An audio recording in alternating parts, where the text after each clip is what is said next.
Friends, 1384 days of war between Russia and Ukraine, and the ceasefire days between Hamas and Israel have been 60 days now. This ceasefire completes the first phase of agreement between the two warring entities. But let us see how it moves forward. So far, by the Western media, it is called fragile ceasefire. Not because Hamas has been breaking the ceasefire norms, but it is as expected from the Israel side. So is doing against Lebanon and Syria. Fight is also on in Sudan between Sudanese armed forces and the so-called rebellion, RSF, while in DRC as well, the so-called M23 have taken over more lands of DRC. The ceasefire between Thailand and Cambodia has been breached again, which was brokered by Trump. Thai's F-16 launched dozens of airstrikes in Cambodia, killing almost 14 of them, and 5 lakhs are evicted from the border to the rear regions. In Russian-Ukrainian war fronts in Zaporizhia, Russians northeast of Stepnohirsk and Kamyansky. Stepnohirsk is under Russians' control now. In Orikho direction, Russians, after taking over Novodanilivka, advancing towards north of Orikho. In Huliaipol area, Russians are advancing northeast of this city and have reached Haichur riverbed.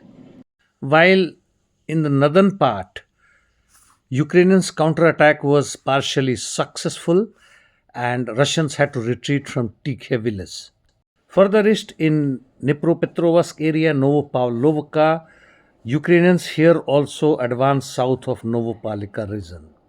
In east, as far as Pokrovsk is concerned, the Chief of Army Staff of Russian Federation said that after fall of Pokrovsk, Russian army is poised to capture Mirnograd as well, which is already 30% under its control, and it will be followed by entire Donbass.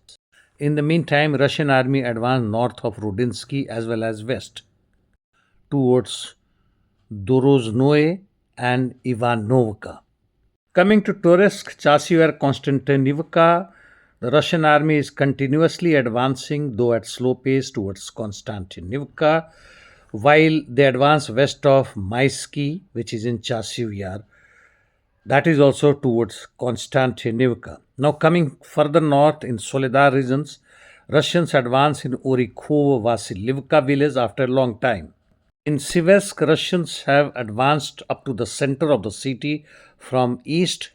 Also, they advanced south and southwest of Platonivka and reached Zakitne. Now 60% of Sivers'k is under Russian army. Coming to northeast, in Lyman direction, the fight is continuing. The Russians are converging onto Lyman from north, northeast, south as well as southeast.